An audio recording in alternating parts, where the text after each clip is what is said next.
तो साथियों नमस्कार एवं जोहार, मैं हूं उमेश कुमार और स्वागत करता हूं आप सभी का अपने इस YouTube चैनल U++ एकेडमी में। तो साथियों आज मैं बताऊंगा SN1 रिएक्शन यानी कि यूनिमॉलिक्यूलर न्यूक्लियोफिलिक सब्स्टिट्यूशन रिएक्शन के बारे में। तो चलिए आगे बढ़ते हैं और आज पे फोकस करते हैं। आगे बढ़ने से पहले जान लेते हैं आपका हालचाल। तो कैसे हैं आप सब? बोले तो एकदम झक्कास। तो चलिए आगे बढ़ते हैं। देखिए साथियों, आज का हमारा टॉपिक है SN1 रिएक्शन।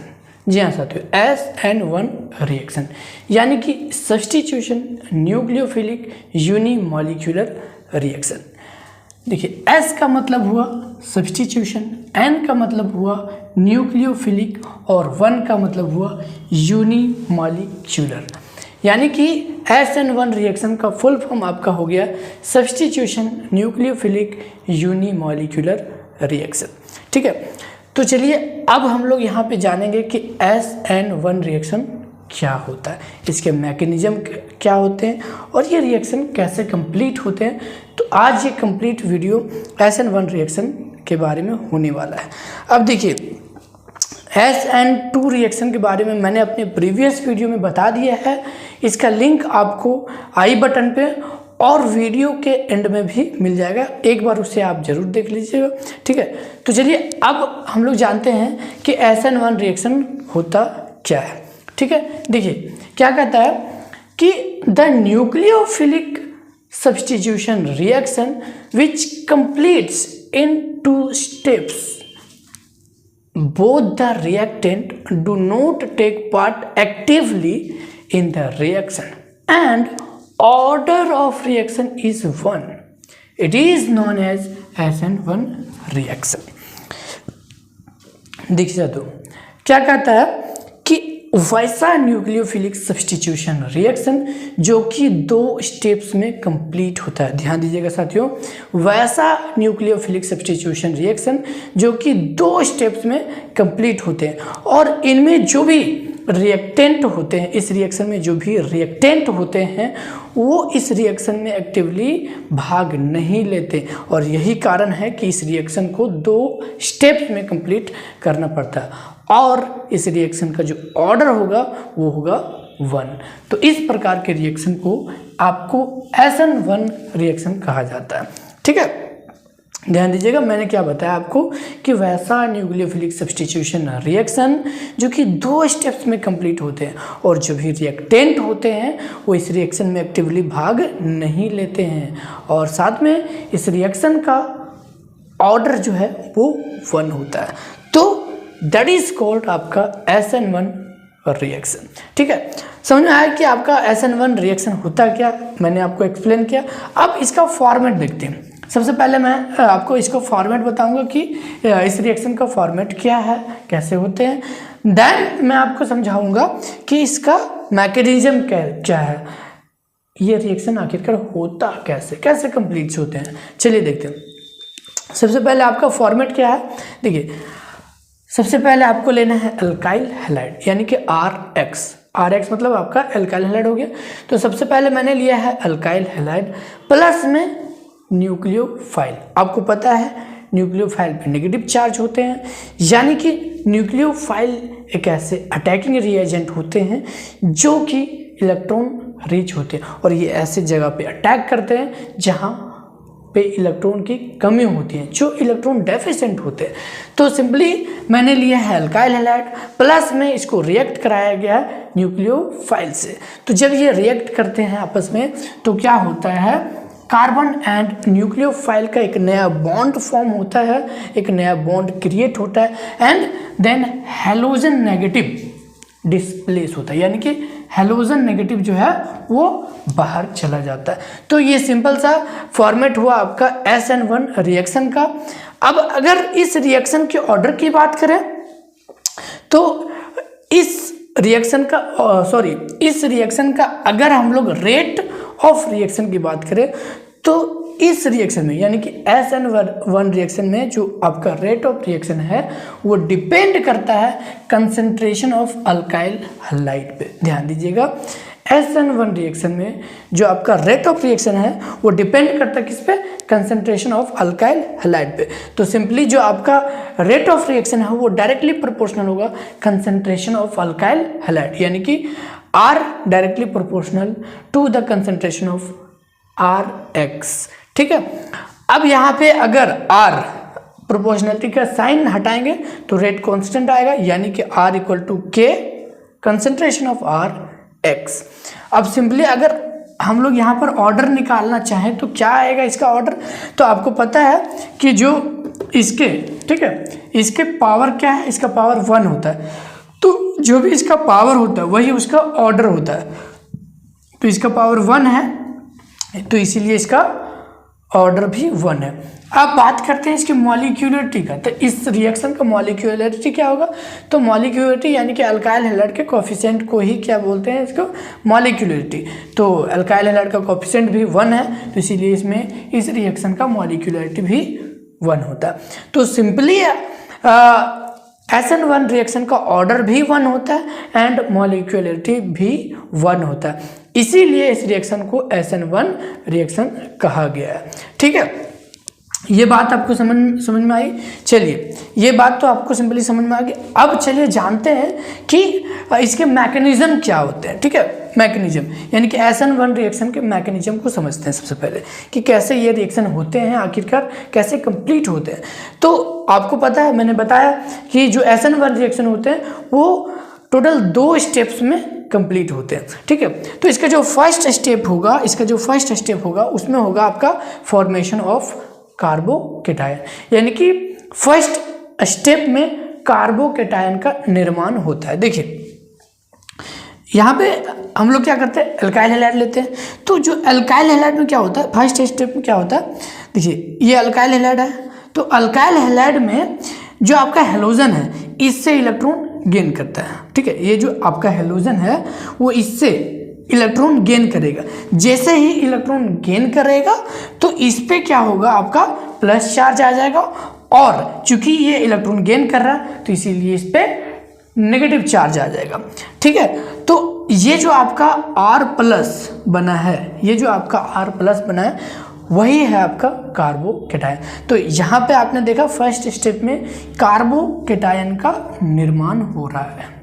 ठीक है, फर्स्ट स्टेप में आपका कार्बोकेटायन का निर्माण हो रहा है। सिंपली Rx मैंने लिया। ठीक है, तो यहाँ पे ये जो हैलोजन है वो इससे इलेक्ट्रॉन गेन करेगा। जैसे ही इलेक्ट्रॉन गेन करेगा तो इसके ऊपर पॉजिटिव चार्ज यानी कि प्लस का चार्ज आ जाएगा, एंड देन चूंकि ये इलेक्ट्रॉन गेन कर रहा है इसीलिए इस पे माइनस चार्ज यानी कि नेगेटिव चार्ज आ जाएगा। तो इस तरह से यहाँ पे R प्लस यानी कि यहाँ पे यही होगा आपका कार्बोकेटायन। तो यहाँ पे क्या हो रहा है, कार्बोकेटायन का निर्माण हो रहा है। अब बात करते हैं सेकेंड स्टेप का। तो सेकेंड स्टेप में क्या होता है, attacks of nucleophile. Second step में क्या होता है, यहाँ पे फर्स्ट स्टेप में जो कार्बोकेटायन फॉर्म हुआ उस पे क्या करता है, न्यूक्लियोफाइल अटैक करता है। तो सेकेंड स्टेप आपका अटैक्स ऑफ न्यूक्लियोफाइल। देखिए सिंपली आपका यहाँ पे जो कार्बोकेटायन फॉर्म हुआ उस कार्बोकेटायन को मैंने यहाँ लिया, प्लस में न्यूक्लियोफाइल लिया। अब ये न्यूक्लियोफाइल जो है इस कार्बोकेटायन पे अटैक करता है। अब अटैक करने के इसके 2 तरीके हैं, अब देखिए कैसे। अब देखिए यहाँ पे R होता है, यहाँ पे X होता है, तो इधर से हैलोजन हटता है। अब देखिए जिधर से हैलोजन हटता है, अब इसके अटैक करने के 2 तरीके हो सकते हैं। तो मतलब 2 तरीके से ये अटैक कर सकते। एक तो जिधर से हैलोजन हटा है यानी कि फ्रंट साइड से अटैक करेगा, और दूसरा ये जो है बैक साइड से अटैक करता है। तो जब ये फ्रंट साइड से अटैक करता है तो उसको बोलते हैं रिटेंशन। ठीक है, और जब ये बैक साइड से अटैक करता है तो उसको बोलते हैं इन्वर्सन। ठीक है, तो सिंपली जिधर से हैलोजन हटा उधर अटैक किया तो बोलेंगे रिटेंशन, और जिधर यानी कि बैक साइड से अटैक करेगा मतलब जिधर से हैलोजन हटा उधर से अटैक ना करके पीछे से अटैक किया यानी कि इन्वर्स हुआ, तो उसको बोलते हैं इन्वर्सन। तो यहाँ पे न्यूक्लियोफाइल्स के अटैक करने के 2 तरीके हो सकते हैं, एक जिधर से हैलोजन हटा और दूसरा बैक साइड से। तो जिधर से हैलोजन हटता है उसको बोलते हैं रिटेंशन, और बैक साइड से अगर अटैक करेगा तो उसको बोलेंगे इन्वर्सन। अब जब देखिए, जब जिधर से हैलोजन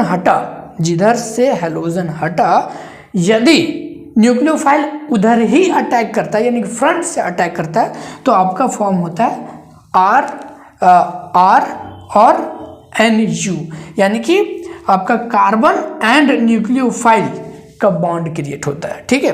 एंड अगर ये बैक साइड से अटैक करता है तो आपका फॉर्म होता है NU बॉन्ड R, यानी कि आपका न्यूक्लियोफाइल और कार्बन का बॉन्ड क्रिएट होता है, यानी कि यहाँ पे दो तरह का प्रोडक्ट का निर्माण होगा, ठीक है। सिंपली यहाँ पे होता यह है कि दो तरह का प्रोडक्ट का निर्माण होता है, लेकिन आपको जब रिएक्शन करवाना है, कंप्लीट करना है, तो आपको एक ही प्रोडक्ट ये वाला लिखना है, काम आपका चल जाएगा, ठीक है। चलिए, तो मैकेनिज्म समझ में आया कि इसका मैकेनिज्म क्या है, ये रिएक्शन कैसे कंप्लीट होते हैं, ठीक है। अब मैं आपको एग्जाम्पल के साथ समझाऊंगा कि ये रिएक्शन कैसे होगा, 2 स्टेप्स में कैसे कंप्लीट होते हैं, ठीक है। देन मैं आपको इसके मेन पॉइंट के बारे में चर्चा करूंगा, ठीक है। तो चलिए अब हम लोग एग्जाम्पल के द्वारा समझेंगे कि SN1 रिएक्शन कैसे होता है। देखिए, सिंपली मैंने क्या किया, एक टर्शियरी एल्काइल हैलाइड ले लिया है। अब ये एक टर्शियरी एल्काइल हैलाइड कैसे, आप लोग को पता है कि टर्शियरी एल्काइल हैलाइड होता क्या है, ठीक है। देखिए, हैलोजन जिस कार्बन से जुड़ा हुआ है वो अदर 3 कार्बन से और भी जुड़ा हुआ है, इसीलिए ये क्या है, एक टर्शियरी एल्काइल हैलाइड है। तो मैंने सिंपली एक टर्शियरी एल्काइल हैलाइड ले लिया, प्लस में एक न्यूक्लियोफाइल लिया है, और न्यूक्लियोफाइल की जगह पे मैंने क्या लिया है, OH-। अब जब इन दोनों के बीच में रिएक्शन होगा तो सिंपली रिएक्शन कंप्लीट करने का तरीका वेरी सिंपल है। यहाँ पे आपका हैलोजन हट जाएगा और हैलोजन की जगह पे न्यूक्लियोफाइल यानी कि OH जुड़ जाएगा, और ये क्लोरीन यानी कि हैलोजन नेगेटिव यानी कि क्लोरीन माइनस बाहर चला जाएगा। सिंपल सा रिएक्शन, वेरी सिंपल। आपको हैलोजन हटा देना है, हैलोजन की जगह पे न्यूक्लियोफाइल जोड़ देना है। तो क्लोरीन को मैंने हटाया और यहाँ पे OH जोड़ दिया, और जो क्लोरीन है वो नेगेटिव चार्ज के साथ बाहर चला जाता है। तो रिएक्शन वेरी सिंपल है, बहुत आसानी से रिएक्शन होते हैं, ठीक है। इसमें टेंशन लेने वाली ज़रूरत नहीं है, लेकिन इसके मैकेनिज्म को समझना बहुत ज़रूरी है। तो ये जो रिएक्शन हुआ, इसके 2 स्टेप्स कौन कौन से, आपको पता है कि SN1 रिएक्शन 2 स्टेप्स में कंप्लीट होते हैं, तो इसके 2 स्टेप्स कौन कौन से वो देख लीजिए आप, ठीक है। तो सिंपली फर्स्ट स्टेप में आपको क्या होता है, आपको पता है फर्स्ट स्टेप में कार्बोकैटायन का निर्माण होता है। तो देखिए, वही टर्शियरी अल्काइल हैलाइड मैंने लिया है। तो यहाँ पे सबसे पहले क्या होता है, देखिए ये आपका समझ लीजिए कि ये अल्काइल ग्रुप है और ये हैलोजन ग्रुप है, ठीक है। तो ये हैलोजन, इससे क्या होगा, हैलोजन इस कार्बन से इलेक्ट्रॉन गेन करेगा। अब इलेक्ट्रॉन गेन करने के कारण इलेक्ट्रॉन गेन करेगा ये, अब आपको पता है ये इलेक्ट्रॉन गेन करेगा, इसके वजह से इसके ऊपर प्लस चार्ज आएगा और इसके ऊपर जो है वो माइनस का चार्ज। समझ में आ रहा है आपको। देखिए, ये क्लोरीन कार्बन से इलेक्ट्रॉन गेन करेगा, इसके इलेक्ट्रॉन गेन करने की वजह से क्या होगा, इसके ऊपर प्लस के चार्ज आ जाएगा क्योंकि इसने इलेक्ट्रॉन को लॉस कर दिया, एंड क्या होगा, ये चूंकि इलेक्ट्रॉन को गेन कर रहा है इसलिए इसके ऊपर नेगेटिव चार्ज होगा। तो यहाँ पे क्या हुआ, कार्बोकैटायन का फॉर्म हुआ, ये आपने देखा। अब यही कार्बोकैटायन को मैंने यहाँ पे लिया और उसको क्या किया है, न्यूक्लियोफाइल के साथ रिएक्ट किया। तो इस स्टेप को आपको पता है, ये होता है आपका अटैक्स ऑफ न्यूक्लियोफाइल। तो ये न्यूक्लियोफाइल्स जो है सो आपको पता है कि 2 तरीके से अटैक कर सकता है, एक तो फ्रंट साइड से, एक बैक साइड से। तो जब फ्रंट साइड से अटैक करता है तो उसको रिटेंशन बोलते हैं, और बैक साइड से अटैक करता है तो उसको इन्वर्सन बोलते हैं। तो यहाँ पर मैंने बताया कि जब भी आपको रिएक्शन कराना है तो 2 प्रोडक्ट बनते हैं, लेकिन एक ही प्रोडक्ट लिखना है, उसमें आपका काम चल जाएगा। तो क्या करता है, फ्रंट साइड वाला आपका जो है काम प्रोडक्ट लिखना है। तो ये क्या करेगा, ये जो है सो यहाँ पे अटैक करेगा, ये न्यूक्लियोफाइल इस पे जो है, ये न्यूक्लियोफाइल इस पे जो है सो यहाँ पे अटैक करेगा। यहाँ पे जैसे ही अटैक करेगा तो क्या होगा, आपका कार्बन और न्यूक्लियोफाइल के बीच जो है सो बॉन्ड कंप्लीट हो जाएगा, और यहाँ पे आपको एक एल्कोहल जो है का निर्माण होगा, ठीक है। तो कुछ इस प्रकार से 2 स्टेप्स में रिएक्शन कंप्लीट होते हैं। तो आई थिंक ये आपको समझ में आया है। अब आगे जो है सो मैं आपको SN1 रिएक्शन के कुछ इम्पोर्टेंट पॉइंट के बारे में चर्चा करेंगे, ठीक है। चलिए,